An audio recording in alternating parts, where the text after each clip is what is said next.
Jadi dalam kehidupan itu tidak akan berjalan sempurna seperti yang ingin kita rasakan. Selalu akan ada perbedaan pandangan. Ya, bahkan dalam kehidupan rumah tangga saja, ya maaf ya, Anda misalnya seorang istri mau ke sini saja mungkin masih bisa beda pandangan warna apa untuk jilbab yang dipakai. Ya, dengan suami bisa berbeda. Papa, bagus yang mana ya? Hijau atau kuning? Ah, kayaknya yang hijau deh gitu kan. Enggak, kayaknya kuning deh gitu kan. Masih mending ada dua pilihan. Begitu dipakai, pink. Bisa berbeda. Anak bisa berbeda. Jadi kesan pertama yang ingin dibangun bahwa dalam kehidupan sudah pasti akan ada keragaman pandangan. Dan yang kedua, yang tidak normal, keragaman pandangan itu boleh jadi melahirkan tindakan-tindakan yang kontraproduktif. Mungkin akan mendapatkan celaan. Allah dicela. Malaikat dicela. Rasul dicela, Nabi dicela, sahabat dicela, tabi'in dicela, ulama dicela. Kita siapa yang mungkin belum menjadi bagian dari orang-orang itu dan ingin bebas dari celaan? Itu mustahil. Jelas sampai sini? Jadi kalau mendapatkan celaan, berbahagialah, berarti kehidupan kita normal. Jelas? Pernah mendapatkan celaan dalam hidup? Halo? Pernah disoal oleh orang lain? Pernah direndahkan oleh orang lain? Nah, Allah tuh memberi kesan kepada kita, jangankan engkau, Rasul yang paling mulia saja pernah mendapati itu. Tapi bagaimana seni mendapatkan ketahanan sehingga dalam dicela pun tetap tenang. Dalam disoal pun tetap hatinya nyaman. Karena ketenangan itu yang membawa pikiran tenang dan tindakan yang terukur. Dan kadang-kadang ketenangan itu lebih penting bahkan dibandingkan dengan harta yang berlimpah. Seringkali saya berikan perbandingan dari sejak dulu kita belajar kan. Coba pilih mana? Saya yakin masih konsisten. Pilih mana? Kaya tapi gelisah atau miskin tapi tenang. Tidak boleh ada pilihan ketiga, saya tahu itu. Kaya tapi gelisah atau miskin tapi tenang. Pilih mana? Ya, saya tahu kan. Kaya tapi tenang. Oke, di fase ini wahyu belum turun. Nabi sudah ngajar, turun wahyu, turun al-ala, turun beberapa surah. Tiba-tiba ada masa jeda, wahyu belum turun. Sepekan belum turun, sebulan belum turun. Disitulah muncul seakan ada amunisi bagi orang-orang yang tidak senang dengan Nabi, tidak senang dengan ajakan Nabi pada kebaikan. Ini poin yang kedua. Kalau Anda berbuat baik, pasti ada tantangan. Ingat ya, kalau Anda berbuat baik, apapun itu, pasti ada tantangan. Yang menguji konsistensi kebaikan itu apakah serius untuk dilakukan atau tidak. Maka mulai muncul tuduhan. Lihatlah Muhammad dari ditinggalkan sama Tuhannya. Itu Muhammad udah gila tuh, naik turun bukit, naik turun lagi, kayak orang bengong. Muhammad udah ada beban di pundaknya. Jangankan umatnya, Rasulnya saja yang mengklaim Rasul punya masalah katanya, ya kan? Dan ditinggalkan Tuhannya, kok masih mau ikut Muhammad? Maka dalam keadaan itulah kemudian ditunggu, naik turun, turunlah kemudian dua surah sekaligus, surah 93, surah 94, yaitu surah Ad-Duha dan Al-Insyirah.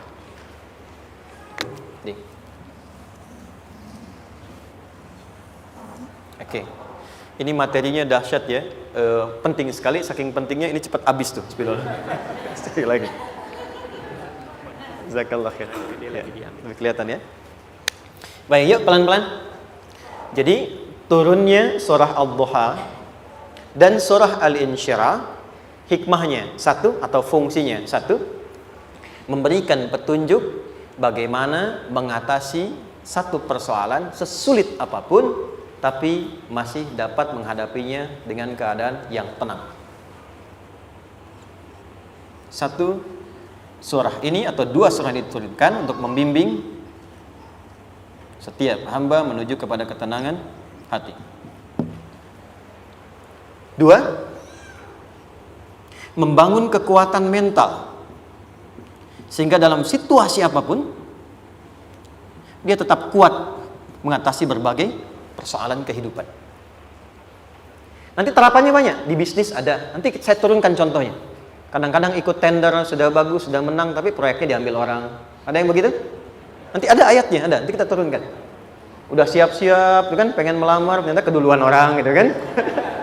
Udah siap-siap, pengen dapat ini, mau lulus, ternyata nilainya nggak seperti yang diharapkan. Muncul, ada, selalu ada demikian. Nanti kompleksitasnya banyak. Tapi dua surah ini kalau kita bisa kuasai artinya dengan baik, pahami dengan benar, maka akan ada sesuatu yang beda yang terasa dalam jiwa kita dan kesiapan mengatasi setiap persoalan dalam kehidupan. Yuk kita baca dulu ya supaya dapat keberkahannya dari dua surah ini. Saya bacakan, Anda ikuti ya. A'udzu billahi minasy syaithanir rajim.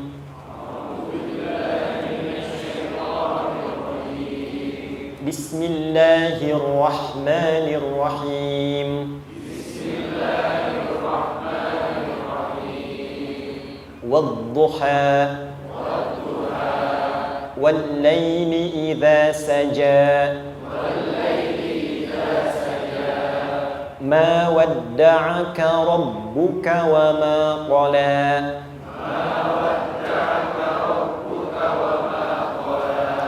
ما ودعك ربك وما قلى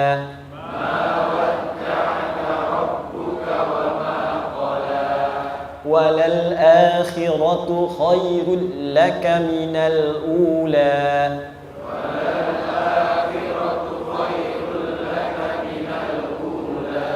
ولسوف يعطيك ربك فترضى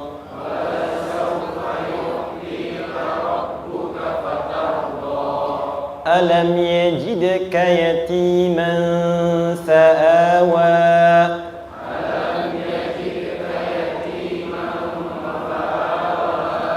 ووجدك ضالا فهدى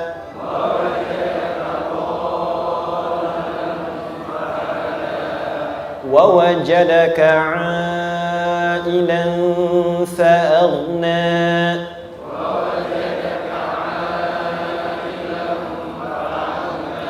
فأما اليتيم فلا تقهر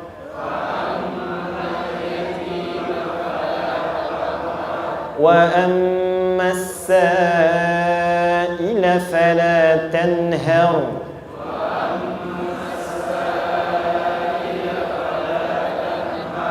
وأما بنعمة ربك فحدث.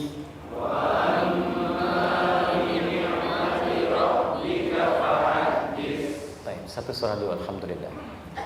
Izin saya bacakan tadi untuk diikuti supaya setidaknya kalau kita pulang dan ditanya bagaimana hidupmu engkau jalani, seperti apa engkau berinteraksi dengan Quran yang telah aku turunkan, maka kita pernah menjawab, ya Allah, kami pernah baca akan itu. Jangan pernah kita berkehidupan sampai wafat dan tidak pernah berinteraksi dengan Quran walaupun sekedar membacanya. Wadduha, aku bersumpah, setiap huruf waw yang berada di awal kalimat di satu surah itu makna utamanya berarti sumpah. Ya, qasam, sumpah. Seringkali diartikan demi, ya. Wal asri, demi masa. Wal fajri, demi waktu fajar. Wal laili, demi malam. Intinya sumpah. Sebentar, pelan-pelan. Kalau Allah menyampaikan sesuatu kepada kita, yakin tidak? Saya ulang, yakin tidak? Serius? Hah? Kalau yakin, kenapa tidak dilakukan? Ya, itu pertanyaan besar ya. Baik, kalau Allah menyampaikan, tidak bersumpah pun harusnya kita yakin. Tapi kalau Allah bersumpah dalam kaidah ilmu tafsir, berarti ada sesuatu yang sangat penting, yang saking pentingnya akan sangat dibutuhkan oleh setiap hamba, sehingga diminta setiap hamba itu fokus menyimak apa yang mau disampaikan. Bahkan saking pentingnya menyimak itu, Allah bersumpah. Jelas? Kalau teman-teman menemukan di Quran ada ayat dibuka dengan sumpah, berarti ada kasih Allah yang tinggi yang akan disampaikan di ayat itu sampai meminta kita fokus untuk menyimaknya. Ad-duha, untuk memudahkan maknanya, teman-teman kalau waktu duha itu jam berapa ya? Oke, sebetulnya dimulai sejak matahari itu mulai naik, yang memantulkan ya atau menyinari cahayanya itu mulai terasa lembut. Ya, kalau misalnya kita ambil 1,5 jam setelah subuh. Sekarang subuh 4:30 lah, taruhlah 4:30 ya. 1,5 jam berarti jam 6 kan? Nah, itu awal duha tuh. Awal duha. Sampai ke pertengahan kurang lebih 9:30, jam 10. Akhir duha jam 11 sampai menjelang ke zuhur. Awal duhanya disebut dengan syuruk namanya. Syuruk. Jadi syuruk itu awal duha. Kalau sudah jam 6 ada cahaya matahari ya. Enak nggak ke tubuh kita itu? Nyaman nggak? Jam 8 enak nggak kalau berjemur ya? Jam 9 enak ya? Nah, ini kata kiasan dalam bahasa Arab. Kalau kita merasakan sesuatu yang enak, nyaman, memberikan manfaat yang banyak, itu orang Arab sering memberikan kiasan dengan waktu-waktu tertentu. Di antaranya duha. Jadi kalau kita menemukan kalimat duha, jangan langsung diartikan ke waktu duhanya. Boleh jadi yang diinginkan adalah makna di balik itu, yaitu semua kenikmatan dan kenyamanan yang didapatkan. Cara mengartikan ini, wadduha, aku bersumpah, kata Allah, ya Muhammad, demi semua kenikmatan yang kau rasakan dalam hidup, seperti engkau merasakan kenikmatan cahaya duha itu. Jelas? Wal-laili idza saja, dan aku bersumpah, al-lail, lail itu apa? Malam. Baik, lail turunannya, layali jamaknya, lela, lili, lala, itu malam. Jadi kalau ada ibu leli, ibu malam-malam ya. Lail. Oke. Lail itu malam. Malam gelap nggak? Gelap. Tapi kalau gelapnya gulita, tidak ada cahayanya, gelap betul gitu. Gelap ya. Misalnya sedang kita dapati misalnya satu momentum padam lampu, padam semua, dan pas gerhana misalnya gelap sekali. Nah, itu bahasa Arabnya disebut dengan saja namanya.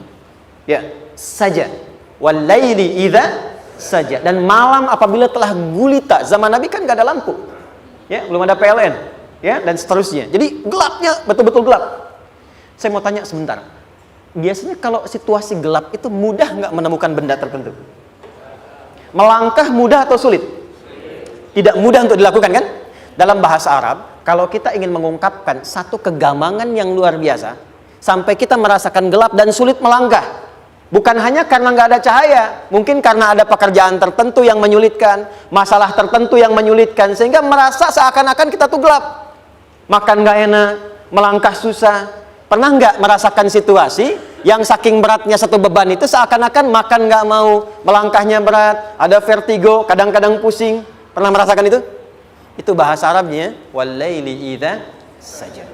Perhatikan kalimatnya, ya Muhammad sallallahu alaihi wasallam, aku bersumpah demi semua kebahagiaan dan kenikmatan yang engkau pernah raih, seperti merasakan kenikmatan cahaya duha. Dan mungkin persoalan hidup yang pelik yang membuat engkau merasakan kesulitan, seakan-akan merasa di suasana gelap yang gulita. Ma wadda'aka rabbuka wa ma qala. Tanamkan dalam jiwamu yang paling dalam, aku tidak akan pernah meninggalkanmu. Ada suami pulang dari pekerjaan, mendapati istri sedang termenung dan mengalir air matanya. Tiba-tiba suaminya datang mengatakan, hangat sekali pada istrinya, di sampingnya, membelainya dan mengatakan, "Ma, demi semua suka yang pernah kita lalui bersama, dan demi duka yang mengalirkan air matamu saat ini pun, tanamkan dalam hatimu yang paling dalam, Papa akan selalu bersama Mama dalam setiap situasi itu." Kira-kira para ibu merasakan itu bagaimana perasaannya? Masa sih? Tapi itu menarik loh. Menarik ya. Jadi kalau teman-teman ngaji surat Yusuf, di surat Yusuf itu laki-laki diilustrasikan dengan matahari, perempuan diilustrasikan dengan rembulan. Ya? Inni ra'aitu ahada asyara kaukaba wasyamsa wal qamara ra'aituhum li sajidin. Ayah, aku melihat bulan dan matahari serta 11 gemintang sujud hormat kepadaku. Jadi matahari diartikan itu sebagai laki-laki, suami, ayah. Kenapa disebut matahari? Diilustrasikannya, matahari itu kan menyengat dengan kuat. Kalau kita menjemur, mengeringkan pakaian, melindungi. Tipikal suami itu melindungi. Ada yang ganggu istri, sengat dengan kuat. Ada air mata yang mengalir, hei, keringkan itu sehingga tidak larut air mata mengalir di pipinya. Itu matahari. Sebaliknya rembulan. Rembulan itu kan enak dipandang, bukan bulannya ya, bukan bulannya. Kalau bulannya kan desainnya nggak sempurna baik terlihat, tapi cahaya rembulannya. tampil dengan indah, tampil dengan baik, enak dipandang, menenangkan, dan tidak tertukar. Jangan sampai ada istri jadi matahari, suami jadi rembulan. Jelas ya? Dengan kekuatan bulan aku menghukummu, ya kan? Itu salah. Oke. Tahan sampai sini, tahan. Lihat baik-baik. Saya berhenti sampai sini dulu. Kalau di Quran ada ayat menyebutkan, tidak spesifik orang yang disebutkan dan kapan kejadiannya, maka peristiwa itu akan terjadi dan dialami oleh kemungkinan generasi berbeda di setiap masa dengan tokoh berbeda tapi perasaan yang serupa. Sebaliknya, kalau disebutkan namanya, jelas identitasnya, kapan kejadiannya, maka peristiwa itu hanya akan menimpa orang tersebut dan tidak akan dialami lagi orang lain setelahnya. Saya tanya dulu yang akhwat, yang perempuan, kenal Maryam? Kenal, bagus. Kenal di mana? Maryam anaknya Imran, mengandung, melahirkan Isa alaihissalam, Yesus Mesias, tanpa disentuh laki-laki manapun. Dan di Quran identitasnya disebutkan langsung, Maryam binti Imran, wa Maryam ibnata Imran. Ini menunjukkan kesan bahwa yang mengandung dan melahirkan tanpa disentuh laki-laki manapun, itu hanya Maryam anaknya Imran. Ingat ya, mengandung, melahirkan tanpa disentuh laki-laki manapun. Bukan mengandung, melahirkan tanpa suami, kalau itu banyak dia. Ya, mengandung, melahirkan tanpa disentuh laki-laki manapun.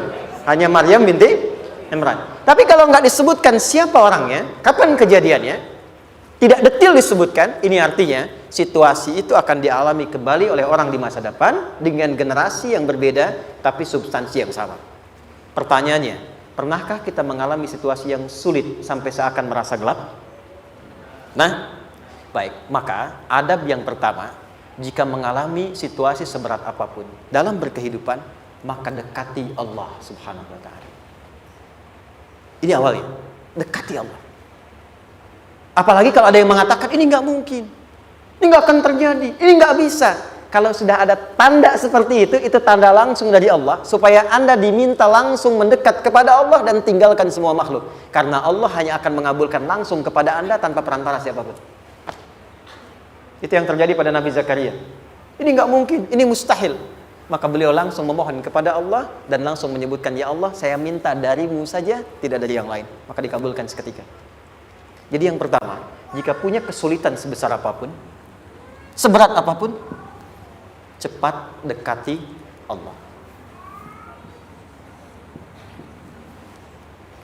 Maka di situ akan dijawab langsung oleh Allah, ma wadda'aka rabbuka wa ma qala.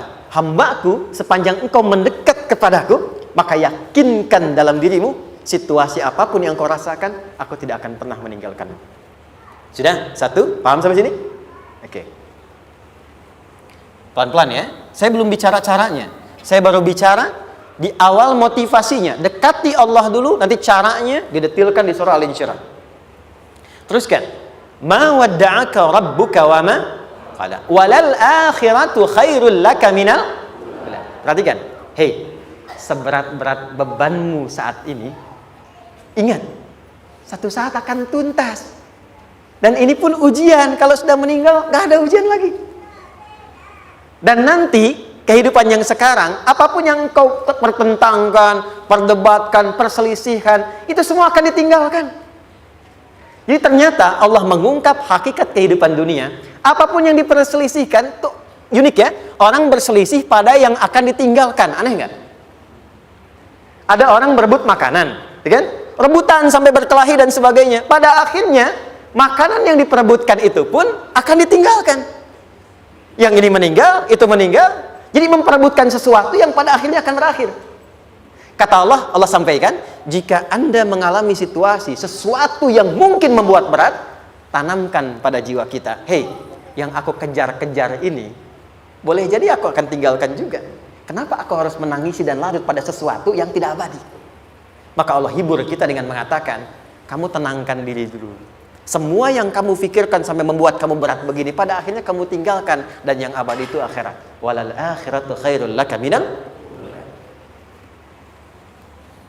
Dua, pelan-pelan sikapi setiap masalah dengan proporsional. Jangan terlalu larut dalam sesuatu. Dapat job satu, pengen, udah siap, kontraknya besar, tiba-tiba hilang. Dipikirin, Anda mikirkan itu pun nggak akan balik. Proporsional aja dulu. Ya, nanti caranya akan turun nanti di alim syirah. Tenangkan diri dulu. Prasangka baik kepada Allah Subhanahu wa taala. Boleh jadi apa yang Allah ingin berikan sebagai pendahuluan sekarang belum sampai kepada kita karena Allah menyiapkan yang lebih baik di balik itu. Kita belum tahu ada apa di balik itu sehingga kita tidak dapatkan itu. Sehingga kemudian Allah katakan walal akhiratu khairul laka minal ula. Teruskan wala saufa yu'tika rabbuka. Pelan-pelan. Orang yang punya sikap seperti ini itu cenderung lebih dekat mendapatkan ridha Allah dibandingkan dengan orang-orang yang larut dalam kesulitan. Orang yang move on dengan setiap persoalan dalam kehidupan, cepat berpikir secara proporsional, tidak menggantungkan hidupnya pada persoalan tertentu sehingga membuat dia menjadi beban, itu lebih mendekatkan dirinya kepada ridha Allah dibandingkan dengan orang yang meratapi persoalan hidupnya. Ya. Pelan-pelan. Jadi spiritnya, kalau punya masalah apapun, jangan dilarutin terus. Gak usah diratapi, cepat move on. Berpikir lagi, rencanakan lagi. Nanti, detailnya ada di Al Insyirah. Tapi poin besarnya, janji Allah mengatakan, kalau Anda bisa move on, proporsional, maka yang dijanjikan oleh Allah, di situ Allah percepat datangnya ridha Allah Subhanahu wa ta'ala. Kalau ridha Allah sudah datang, maka akan dua yang diberikan. Pertama kali, ketenangan di dalam jiwa, dan yang kedua, kemampuan untuk berikhtiar lebih baik mencapai apa yang diinginkan. Satu, kalau ridha Allah sudah diberikan pada seorang hamba, yang pertama diberikan ketenangan dalam jiwa. Bukan dunianya dulu. Bukan apa yang Anda ingin harapkan dulu. Pengen sesuatu, ya, pengen materi, pengen kedudukan, pengen lulus anaknya ujian, ya kan? Tiba-tiba terjadi sesuatu, diratapin, alih-alih meratap, alih-alih membuat status, alih-alih menyulitkan diri, kata Allah, terima dulu proporsional. Setelah itu dekatkan diri kepada Allah, turun ridha Allah, begitu turun yang pertama diberikan ketenangan kepada hati. Tenang dulu. Kalau sudah tenang, nanti dibimbing menyelesaikan apa yang sedang dihadapi itu. Itu poin yang ketiga. Pelan-pelan. 4. Kita masuk ke detail sekarang. Perhatikan baik-baik. Ini yang paling menarik. Alam yajidka yatiman fa'awa. Muhammad SAW, bukankah dulu engkau yatim? Punya banyak masalah? Aku selesaikan juga. Ayahmu meninggal sebelum lahir, ada ibu. Ibu meninggal, ada kakek. Kakek meninggal, ada paman. Ya kan? Ada teman yang menemani Sayyidah Khadijah. Teman yang setia. Semua kebutuhan tersedia. Artinya Pak, perhatikan baik-baik. Kalau Anda punya masalah sekarang, jangan sampai melupakan yang dulu-dulu pun pernah tuntas Allah selesaikan. Jadi kalau sekarang sedang punya persoalan, jangan sampai satu masalah ini membuat Anda kehilangan harapan dan kehidupan.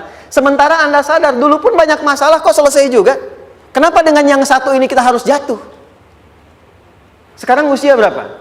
20, 30, 40, 50. Sekarang usia 50 tahun, ada masalah, baru 5 menit datang sudah merasa jatuh.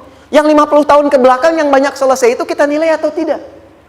Maka kata Allah, seperti yang dulu pernah aku selesaikan ribuan masalah itu, yang sekarang pun mudah aku tuntaskan. Jelas? Nah, secara psikologi, orang-orang yang selalu bertindak seperti itu akan selalu punya harapan lebih tinggi untuk menyelesaikan persoalannya. Jadi kalau sedang punya masalah, pikirkan yang dulu juga selesai, masa yang sekarang nggak selesai. Itu prinsipnya. Secara psikologis demikian. Jelas ya? Oke. Wa wajadaka dhallan fahada. Muhammad, dulu engkau pernah mengalami melihat masyarakat banyak berbuat yang tidak baik, aku berikan petunjuk. Kuncinya fahada di situ. Orang yang punya motivasi kuat dan keyakinan untuk bisa menyelesaikan persoalannya, maka dia akan lebih cepat mendapatkan petunjuk Allah untuk mendapatkan solusi terbaik. Ada sini. Saya agak cepat ya, mohon izin. Wa wajadaka 'ailan fa'aghna. Bahkan, maaf, bukan sekedar selesai, kalau perlu saya bikin kaya, kata Allah. Aghna itu kalau ilmunya luas. Kalau harta, hartanya banyak. Kalau kedudukan, kedudukannya tinggi. Hei, engkau yang sedang mengejar kedudukan, aku tahan sebentar karena ada yang nggak bagus untukmu di sini.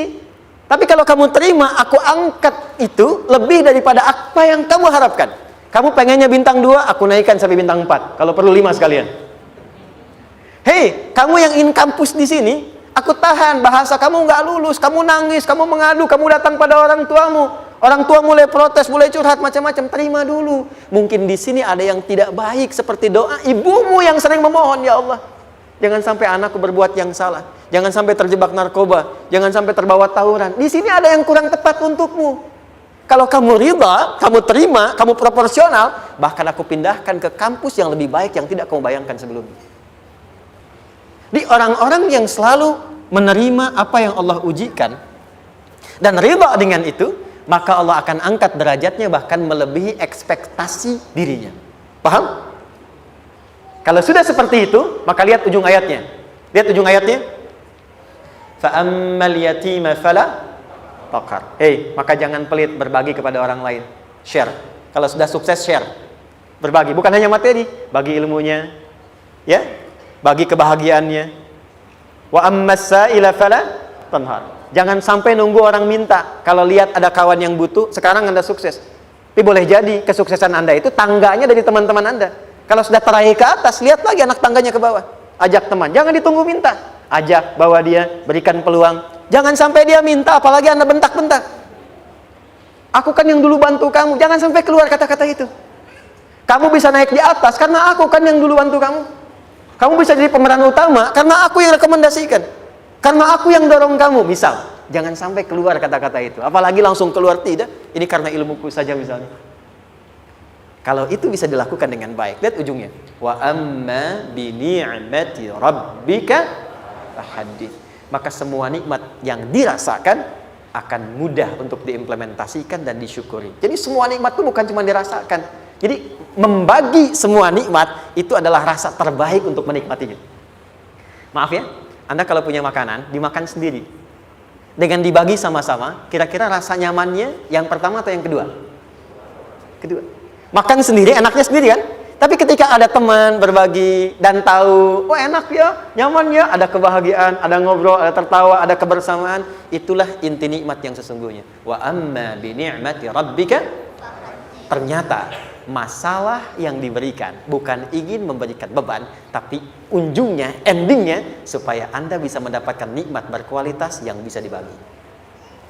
Dilihat surat Ad-Duha itu jangan cuma lihat awalnya, lihat ujungnya. Ternyata ketika seseorang mendapat masalah seberat apapun, itu bukan ingin membebani, tapi ingin meningkatkan kualitas hidupnya supaya mendapatkan nikmat yang lebih besar dan merasakan nikmatnya itu dengan berbagi. Itu poin. Jadi kalau sampai sini kita paham dan kita beri nama misalnya dengan fikih ujian, jadi kalau desain ujian ini sistematikanya kita pahami, maka tidak ada alasan untuk mengeluhkan persoalan.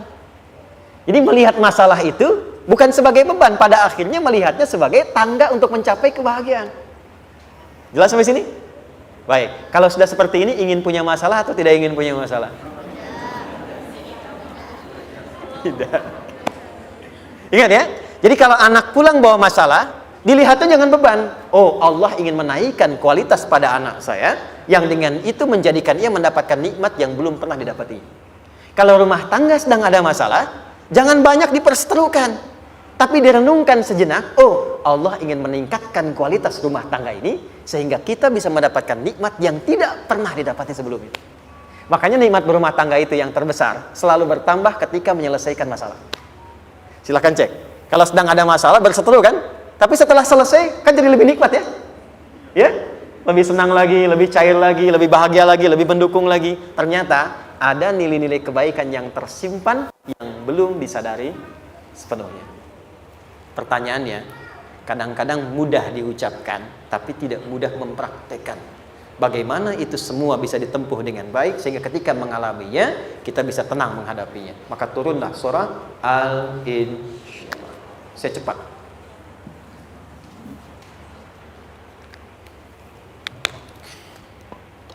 Teman-teman, ini apa? Kelas ya? Baik, pelan-pelan sedikit. Kira-kira volumenya besar kecil? Kecil ya? Baik. Kalau saya bandingkan dengan gayung, volumenya besar mana? Gayung ya? Baik. Kalau ini saya perlebar, sehingga bisa memasukkan apapun ke dalamnya, itu bahasa Arabnya disebut dengan insyirah namanya. Jelas? Meluaskan sesuatu sehingga terlihat lapang, sehingga memudahkan setiap hal masuk ke dalamnya. Itu insyirah namanya.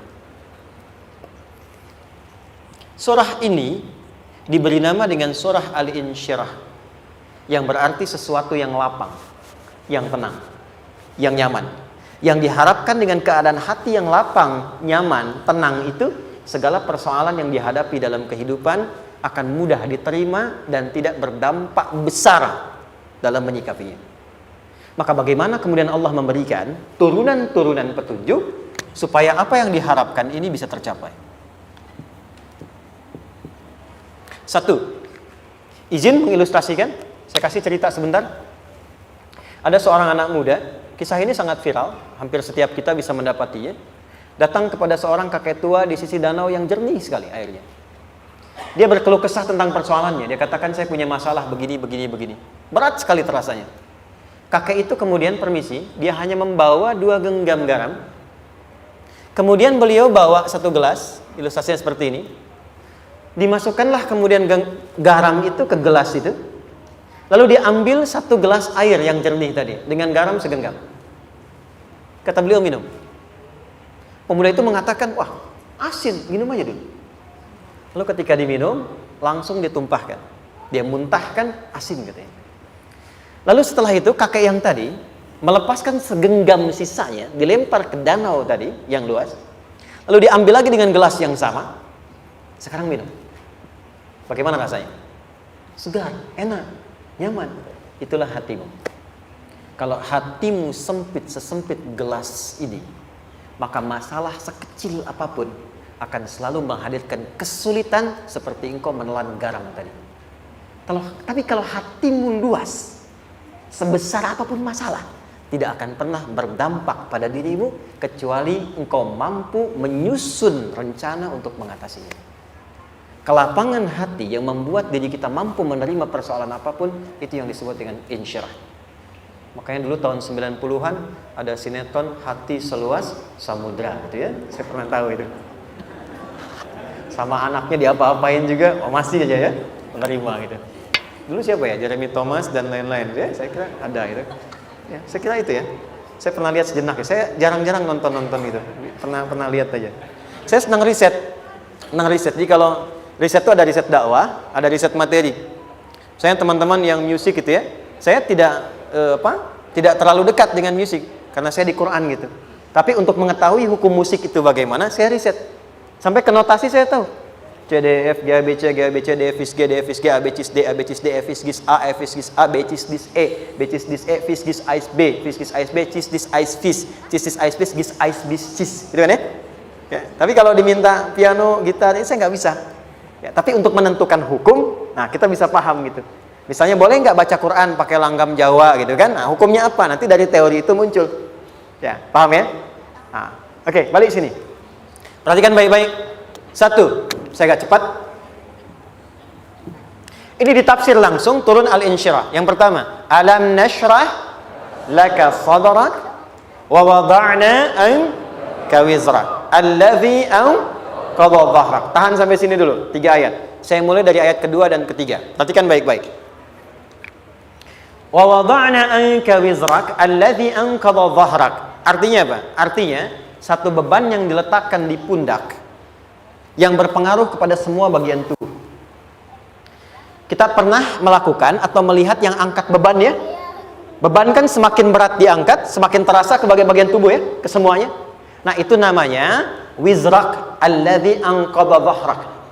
Beban yang dipikul yang berat sekali sampai semua merasa. Makanya jadi satu ungkapan dengan mengatakan dia sedang memikul beban yang sangat berat. Sampai kepalanya pusing, tidur nggak nyaman, miring kanan, miring kiri. Itu namanya ya alladzi anqadha dhahrak. 1. Saya percepat, akan ada satu masa dalam hidup setiap hamba merasakan satu persoalan yang seakan-akan beban berat yang dipikul sampai merasa kesulitan dari ujung kepala sampai ujung kaki. Siapapun itu. Jujur ya, setiap kita tanyakan pada diri sendiri. Setiap kita yang ada di sini, saya yakin pasti pernah atau bahkan akan mengalami satu peristiwa yang merasakan beban berat sampai seakan-akan ujung kepala sampai ujung kaki merasakan sakitnya. Ada yang sudah mengalami atau bahkan nanti akan ada yang melalui. Perhatikan baik-baik. Teruskan ayatnya. Wa rafa'na laka. Perhatikan. Kalau ada yang sedang merasakan itu, yakinlah kata Allah, pada saat itu sesungguhnya Allah sedang mengangkat derajatnya dan meningkatkan kualitas hidupnya untuk mencapai sesuatu yang istimewa yang belum pernah diraihnya. Dari sini kita buat persamaan. Ujian. Perhatikan. Berbanding lurus dengan harapan, banding lurus dengan solusi nanti pada akhirnya. Fokus. Lulus di sini, insya Allah setiap persoalan akan lebih mudah untuk diatasi. Ujian, seberat apapun yang sedang kita alami, tidak akan pernah diberikan kepada kita oleh Allah, kecuali ternyata hikmahnya untuk mengabulkan harapan-harapan besar yang sebetulnya kita mintakan. Jujur ya, setiap kita kan sering punya permohonan ya, sering berdoa ya. Ya Allah minta ini, minta itu, minta ini, minta itu, gitu kan? Nah, cara Allah mengabulkan harapan kita itu, yang pertama, jalurnya lewat ujian. Karena semua kesuksesan itu, desain dasarnya adalah melewati ujian. Coba, anak-anak kita yang sedang sekolah itu, apa mungkin diwisuda dengan penuh kebahagiaan kalau nggak mengalami ujian? Lewat ujian dulu kan? Dia belajar dulu, ujian dulu, ngatasin soal dulu, lulus, baru wisuda. Apakah mungkin akan dapat IPK 4 yang diharapkan kalau tidak mengalami ujian? Belajar dulu, ya kan? Ada waktu, sempat dia bangun malam, siang, dan seterusnya, belajar, keringat, dan sebagainya, baru bahagia kan? Dan ternyata belajar itu untuk diwisuda. Sebab kalau kita tidak belajar, mustahil dapat wisuda. Kalau tidak lewat ujian, mustahil dapat ijazah. Karena ternyata harapan itu, hukum dasarnya dalam berkehidupan, bisa diraih dengan melewati ujian. Ini poinnya. Jadi mohon, kalau sedang mengalami sebuah peristiwa, dan kita harus menghadapi itu, coba renungkan. Sebetulnya pernah berdoa apa sampai kita mengalami itu, sehingga dengan jalan itulah sebetulnya Allah ingin mengabulkan harapan yang dulu pernah kita mintakan. Jelas? Oke, satu. Yuk turunkan rumus ya pelan-pelan. Quran surah kedua ayat 286. Ini kesini dulu baru nanti kita balik lagi. 2 Al-Baqarah ayat 286. La yukallifullahu nafsan illa usaha. Tahan sampai sini. Lihat baik-baik. Hukum yang pertama. Hukum pertama. Allah tidak mungkin menguji seorang hamba di luar batas kemampuannya. Jadi kaidah yang pertama tadi, kalau kita sedang diuji, sebetulnya ada harapan dan doa yang pernah kita mohonkan dan Allah ingin mengabulkan itu, jalan pertamanya adalah ujian. Tapi adilnya Allah, tidak akan pernah kita diuji kecuali sesuai dengan kemampuan kita. Jadi kalau nggak mampu, nggak mungkin diberikan ujian. Ingat ya, kalau tidak mampu, tidak mungkin diberikan ujian. Artinya harapan yang kita mohonkan pun akan sesuai dengan kemampuan kita. Jadi kalau kita minta sesuatu nggak mungkin bisa menggunakannya, nggak akan dikasih.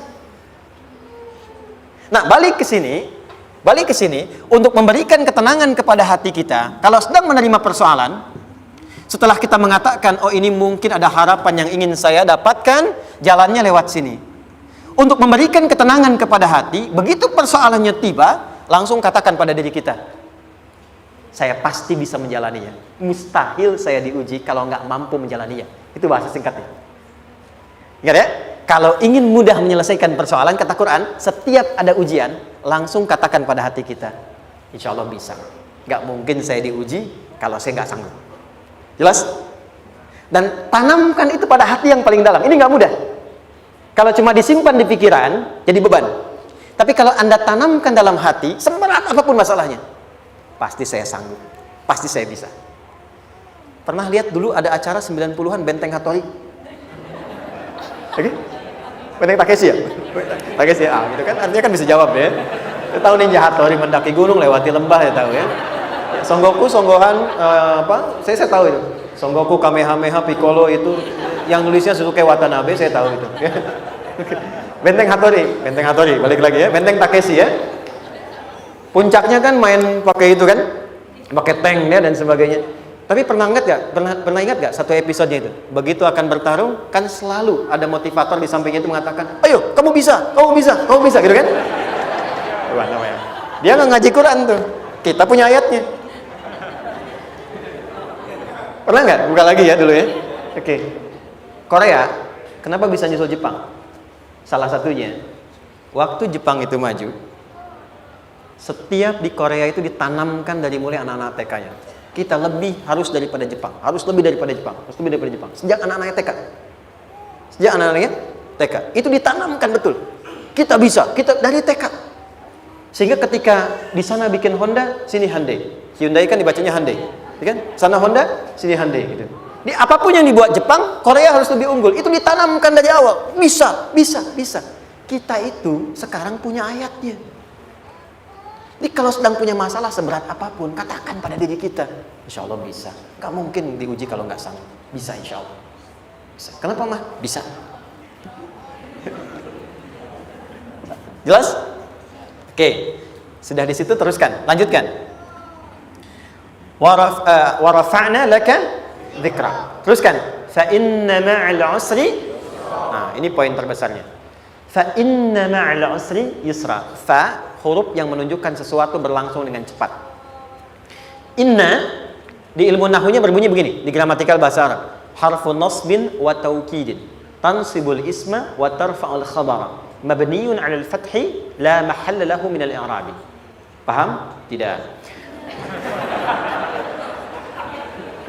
Inna huruf yang digunakan untuk menguatkan informasi agar ditancapkan ke dalam hati sekuat-kuatnya dan jangan pernah ragu.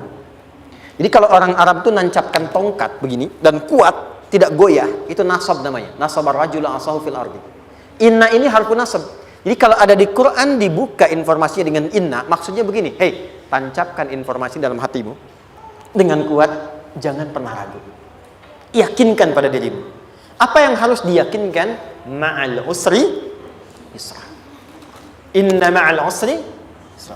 Usrun sama dengan yusrun. Lari ke sini. Oke. Apa artinya usrun? Sulit. Oke. Sulit itu ada dua. Ada sa'bun, ada usrun. Kalau kesulitan yang relatif, kata si A sulit, si B mudah, itu sa'bun namanya. Contoh. Kata si fulan, bahasa Jepang susah. Padahal kata yang lain tidak. Saya ke Jepang, anak-anak kecil begini bisa bahasa Jepang, gitu kan? Bagi mereka mudah, gitu ya. Saking mudahnya gitu. Kata shiwa, gitu. Anak-anak kecil, bagi mereka mudah, bagi kita belum tentu. Itu sa'bun. Inna lughatal yabaniyah sa'bah. Relatif. Tapi kalau kesulitan yang sifatnya mutlak, semua orang mengatakan sulit. Maaf, bawa mobil, sulit atau mudah? Bukan mengendarai ya, bawa mobil, bawa. Sulit ya? Baik, sepakat sulit semuanya. Nah, itu dalam bahasa Arab dikenal dengan usrun. Kesulitan yang semua sepakat bahwa itu susah. Sulit, semua sepakat. Dan ketika ada orang bicara, aku sedang punya masalah begini. Semua mengatakan, wah itu nggak mudah. Itu usrun namanya. Lawannya, kemudahan yang relatif disebut sahlun. Tapi kemudahan yang semua sepakat bahwa itu mudah, itu yusrun namanya. Mengangkat spidol, semua mengatakan mudah, ringan, itu yusrun namanya. Perhatikan, Allah tidak memasangkan sa'bun dengan sahlun, tapi memasangkan usrun dengan yusrun.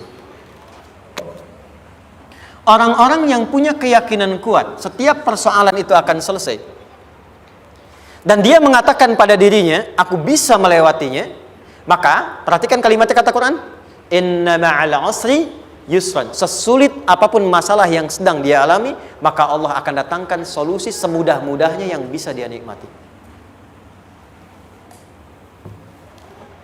Dengan kata lain, kalau kita bawa ke bahasa psikologi, kalau sedang menghadapi persoalan seberat apapun, selain kita mengatakan ini pasti bisa saya lalui, saya insya Allah sanggup mengatasinya, katakan pada diri kita, ini pasti selesai, pasti ada solusinya, pasti mudah. Katakan. Walaupun memang solusinya belum datang, tapi tenangkan pada diri kita dengan mengatakan inna ma'al usri yusra. Bahasa psikologinya, katakan pada diri kita ini pasti selesai. Nggak mungkin nggak selesai, pasti ada solusinya, pasti mudah. Itu lebih memberikan harapan pada diri kita untuk menuntaskan persoalan dibandingkan dengan meratapinya. Jelas? Teruskan. Fa inna ma'al usri. Kalau masih ragu kata Allah, katakan lagi sekali lagi. Sampai hati kita merasa nyaman. Jadi kalau sedang punya persoalan seberat apapun, tanamkan pada diri kita, pasti selesai. Belum nampak, insya Allah pasti selesai. Gak mungkin diuji kalau nggak ada solusi. Itu lebih memberikan harapan. Setelah itu, fa'idha faraghta, mitigasi masalahnya, mitigasi persoalannya. Tuliskan, ini masalahnya apa? Rumah tangga. Apa saja misalnya, dia ada suami, ada istri, ada anak-anak. Masalah ada di mana? Kadang-kadang benangnya jadi kusut karena satu-satu nggak segera diselesaikan. Maka kata Al-Quran, fa'idha faraghta, satu-satu mitigasi dulu. Satu masalah di sini, lihat di suami, lihat di istri. Kalau pekerjaan, masalahnya apa? Sebelum bercabang kemana-mana, petakan. Apakah rekanannya? Apakah relasinya? Apakah kemampuannya? Apakah manajerialnya? Apakah marketingnya? Mitigasi, kotaki semua, selesaikan satu-satu.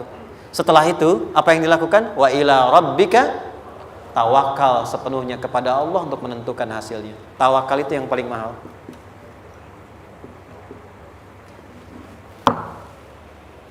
Anda kalau nggak punya kepasrahan, stres. Karena selalu memikirkan apa yang mau dikerjakan dan selalu orientasi pada hasil. Kita punya tawakal. Kalau kita mampu menyerahkan sesuatu, gini, di sini ada orang yang paling jago misalnya main basket. Ada pertandingan basket. Begitu dibuka, udah tim musyawarah serahkan aja pada si fulan. Kan? Dia yang paling jago, dia. Bukankah dengan menyerahkan itu bukan hanya kita berikan sebuah tugas, ya kan? Tapi dengan itu ada kelapangan tersendiri kan? Yakinlah sukses, ini paling hebat. Pernah ada perasaan gitu? Sekarang, siapa yang paling mampu menguasai? Siapa yang paling hebat menyelesaikan segala hal? Siapa yang punya segalanya? Bukankah Allah? Orang-orang yang punya tingkat tawakal yang tinggi, maka satu, dia akan lebih stabil keadaan mentalnya dan tidak akan pernah gelisah dengan kekecewaan. Nggak ada kecewa. Karena tawakal itu kalau sudah kepasrahan pasti menerima hasil. Kalau sudah tawakal, terserah Allah tetapkan apa saja. Mau dapat sekarang, dapat besok, dapat nanti. Puncak yang paling tinggi, tugasmu hanya berikhtiar semampu yang bisa dilakukan. Selanjutnya, biarkan Allah menetapkan apa yang menjadi bagian dari maslahat kehidupan kita. Saya tutup. Cara Allah menjawab harapan kita ada 3. 1. Memberi langsung apa yang kita mintakan. 2. Menunda itu sampai kita siap menerimanya. 3. Mengganti apa yang kita inginkan dengan apa yang kita butuhkan. Saya ulang ya. 1. Memberi langsung apa yang kita mohonkan.